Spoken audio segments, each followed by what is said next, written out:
So I have another one of those stories here where words really don't do justice to just how depraved and disgusting and low and immoral this is. We discussed this in the past, but now we have further verification that this indeed is real. So take a look at this. Investigation reveals Israel evaporated nearly 3,000 Palestinians with thermal weapons in Gaza. Quote, "We found nothing of Saad, not even a body to bury." That was the hardest part.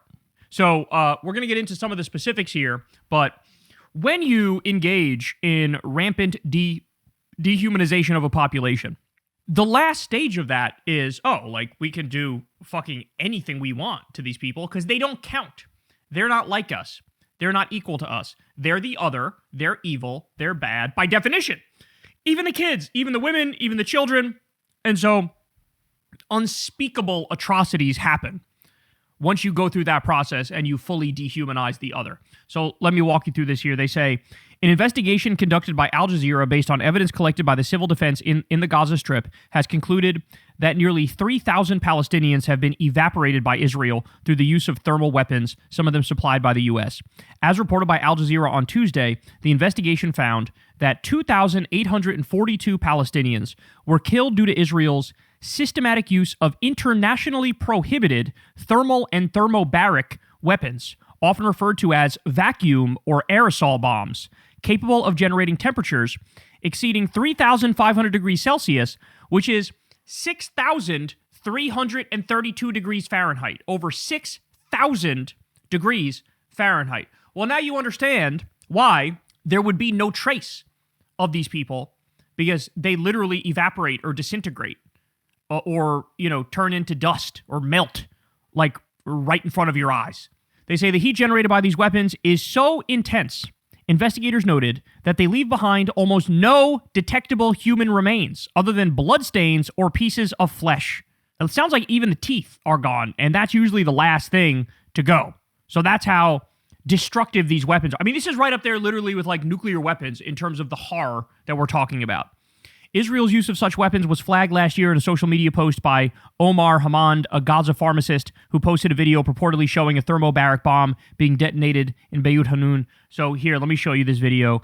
You really get a sense of the power of these things by watching this. This is incredible. Ready? Look at that.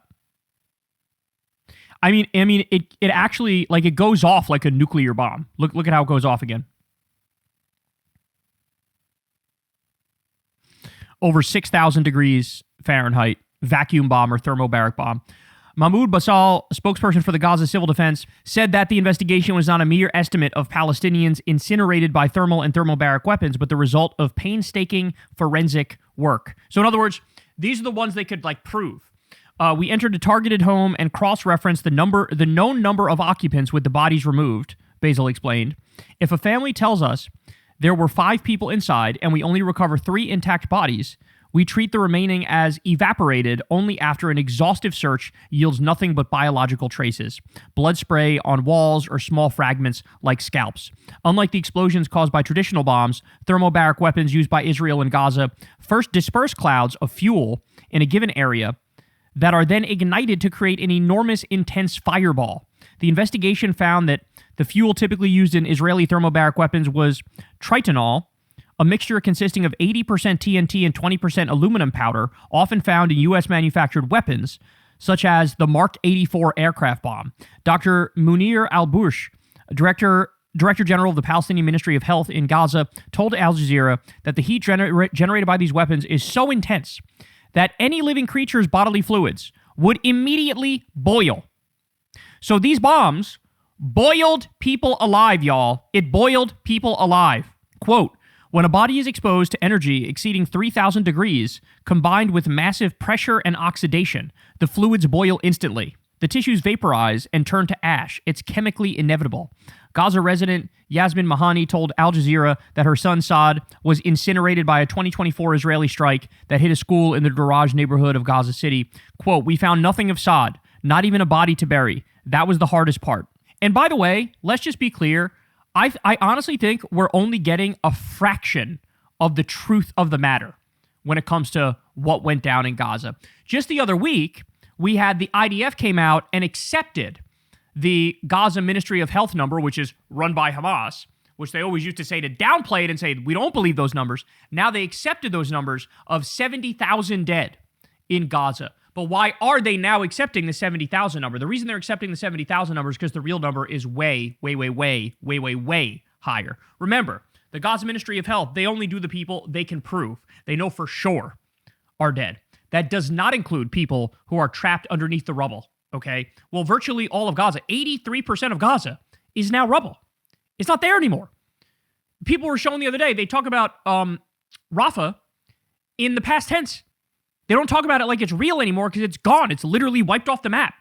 So if you have rubble that will literally take, and I'm not kidding about this, years to clear, decades, some say, to clear.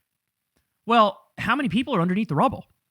Well, we've seen estimates on the number of dead in Gaza, and it ranges from like 100,000 or 200,000 all the way up to over 600,000 that have been killed. And by the way, that's what I think Netanyahu and Trump believe, because when they give numbers like, oh, we need to move 1.4 million people, they say, talking about Palestinians, when they're openly discussing ethnic cleansing, mind you, they go, oh, we got to move 1.4 million people. Okay, we'll do the math on that. There were about 2.3 million people in Gaza before the genocide. Now, according to them, it's 1.3 million left. So they're even higher on their estimate than the highest count I've seen of about 630,000. So what we're witnessing, like, again, I don't have the words to put into perspective for you what this is, like what you actually witnessed, what's actually happening right now in front of our eyes. Now they're talking about building a futuristic AI tech billionaire city on top of the rubble, on top of the skulls of dead babies and women and children. They're talking about it's like a crypto city, and it can be, it's a vacation getaway on the beach where, Palestinians will be kicked out of there, and those that live there will be under permanent surveillance in an authoritarian hellhole where they're brainwashed by Israeli propaganda 24/7, the handful that get to stay. I mean, this is what we're witnessing. So this isn't an exaggeration when I say this is Nazi shit. This is Nazi shit. This is like Fourth Reich shit is what we're witnessing. And Trump is the head of it, and Netanyahu is the head of it. These are the heads of the snake, along with Marco Rubio. Like, that's what this is. And so now we're beginning to learn, like as time goes by, we'll learn more and more and more about what actually went on there. And my guess is the thermobaric weapons are just, a fraction of the story. And we're going to learn. I mean, what was the number? I forget the exact number, but like, it's like Gaza was effectively nuked like over a dozen times or something like that in terms of the actual, the bombs that were dropped on it. Like the power of that weaponry was equivalent to more than a dozen nuclear bombs. I believe that's roughly in the ballpark of what we're talking about here. And they said it, guys. They said it from the beginning. I don't want to hear anything. Like, there is no justification. There is no rationalization. It can't happen because they said it. After October 7th, they said, we're cutting off all food, fuel, water, and electricity into the Gaza Strip. It's a total siege, and they call them animals, right? On a regular basis, on like a daily basis, never mind a weekly basis, you have top Israeli government officials who will say the most dehumanizing shit you've ever heard in your life, where they say, oh yeah, of course we should kill their children. Duh, they don't count. We should kill their children too. Oh, of course. So this is what we're dealing with here. This is what we're working with here. They blamed 2.3 million people for the crimes of Hamas, which only includes 30 or 40,000, by the way, in Hamas. But they blamed 2.3 million people. And it's not like all 30 or 40,000 in Hamas participated in October 7th. That was what? A couple hundred people? So they did an historic atrocity right in front of our eyes. And again, now we're learning more about it as time goes by. And, shame on the world. Shame on the entire world. Because we armed it and funded it every step of the way. Fucking shame on Joe Biden. Shame on Donald Trump. These people are war criminals. I want to give you some more too, though. So Jasper Nathaniel says, interestingly, Israel's latest power grab in the West Bank has broke through to the mainstream media. I'll have a Substack out tomorrow with the full story. So we give some headlines here. So the New York Times says, Israel gives itself more control over occupied West Bank, which, by the way, very passive language, very neutral language. They're not saying what this actually is. Israel is doing a full illegal annexation and stealing all of the West Bank. They're not saying that. They're saying, oh, it gives itself more control. They make it seem like it's, that's not biting language. The Security Cabinet took actions that make it easier for Jews to buy land in the territory. Critics say the change changes violate the Oslo Accords and international law and accelerate attempts to annex the land. So that's one headline. Another headline from the Washington Post. Israel's Security Cabinet approves measures to strengthen control over the West Bank. Again, with the fucking neutral language, as if it's just like a standard policy thing here. No, they are illegally stealing the West Bank. They are illegally annexing the West Bank. This same passive language that was used throughout the genocide in Gaza is now being used when it comes to the West Bank. Israel's Security Cabinet has approved measures to strengthen control over the occupied West Bank and weaken the powers of the Palestinian Authority. Which, by the way, let's point that out for a second. This is how you know all the talk of blame Hamas, it's all on Hamas, blame Hamas, etc., etc. The reason we know that's bullshit is because in the West Bank, there is no Hamas. Hamas is not in control in the West Bank. It's the Palestinian Authority. They're more moderate. In reality, they are collaborators with the Israeli government. Well, it doesn't matter how moderate you are. It doesn't matter how much you collaborate with the Israeli government. Their ultimate goal is extermination. Their ultimate goal is land theft. Their ultimate goal is a greater Israel. That includes all of Gaza, all of the West Bank. It includes parts of Lebanon. It includes a whole bunch of territory that right now is not theirs. So it doesn't matter how much you did their bidding, okay? They're still coming to take your land. They're still coming to fuck you over. So it had nothing to do with Hamas because the goal was extermination from the jump, from the get-go. And by the way, that's the logic of all apartheid states and ethno-states. There is a racial hierarchy. There's one group which is above all the others. The logical endpoint of that way of thinking is extermination, is you wipe them out. They're not equal to us anyway. They don't have the same rights anyway. They're just in the way. Another one from the Wall Street Journal. Israel assumes broad new powers in the West Bank. Again, none of them are saying it in plain language what it is. New measures approved by the Security Cabinet to make it easier for Israelis to buy land and territory that would be at the heart of any Palestinian state. BBC. Palestinians say new Israeli measures in West Bank amount to de facto annexation. That's the best one we've got, and even this one's not great. Because it's saying that, oh, Palestinians say this. No, they're not just saying that. That's a fact. That's the truth. That's what it is. But BBC, unsurprisingly, is slightly better than, the U.S. outlets. But this is crazy. Now, take note of something. I warned you about this. In fact, many people warned you about this. You had Miriam Adelson, a big Zionist pro-Israel donor. She gave Trump $100 million this time around for this campaign. And it was reported that the quid pro quo is, I'll give you this money. You have to let Israel fully annex the West Bank, illegally annex the entire West Bank. Okay? That was the quid pro quo. Well, here we are. And that's exactly what's happening. Okay? And we warned you. We warned you that would happen. And you want to know how we knew? We knew because what happened in his first term? He let Israel illegally annex the Golan Heights, which is Syrian territory. He let them illegally steal that. He moved the embassy to Jerusalem. He gave them every single thing they wanted. He illegally assassinated Qasem Soleimani after luring him in with promises of diplomacy. So Trump gave them everything they want. It's almost like they have blackmail on him. They have dirt on him. And Netanyahu can get him to do anything and everything, which is why he already bombed Iran once. And they're probably going to go for more rounds. Okay? So just terrible, terrible, terrible stuff. And how about this one? This one, again, should remind you this era that we're in, this era of barbarity and depravity. This should really remind you where we are right now, okay? New Israeli plan for the execution of Palestinian detainees. If that sounds like mass murder, it's because it is. If it sounds like they have concentration camps and they're about to metaphorically shove all the people that are there into the gas chamber, that's because it is. Reports reveal tonight details of an execution plan prepared by the Israeli Prison Service following the approval of a death penalty law outlining the following measures.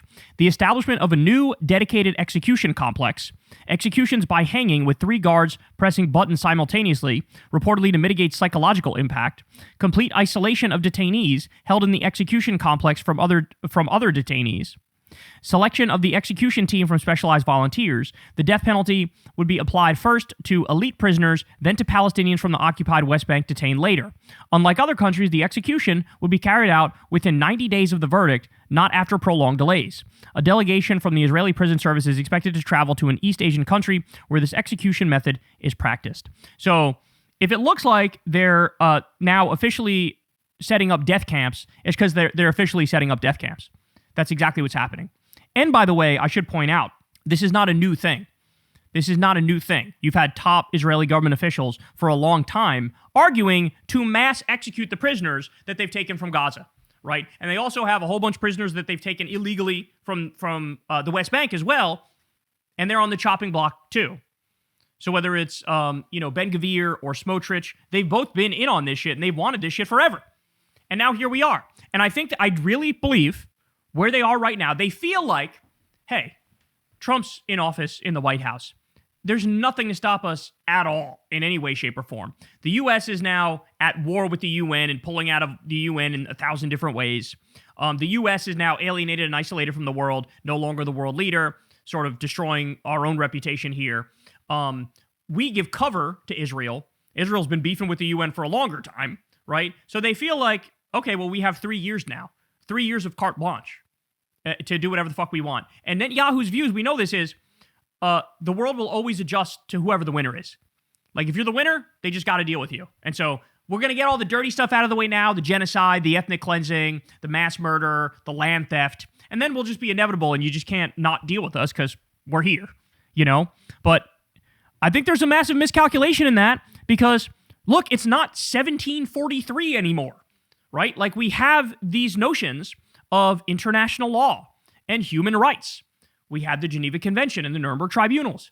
And, like, a lot of that came in the wake of the Nazis and the Holocaust of Jews. And now they're willing to throw all that shit out because it's our turn to be the Nazis, is what Netanyahu thinks. That's what he thinks.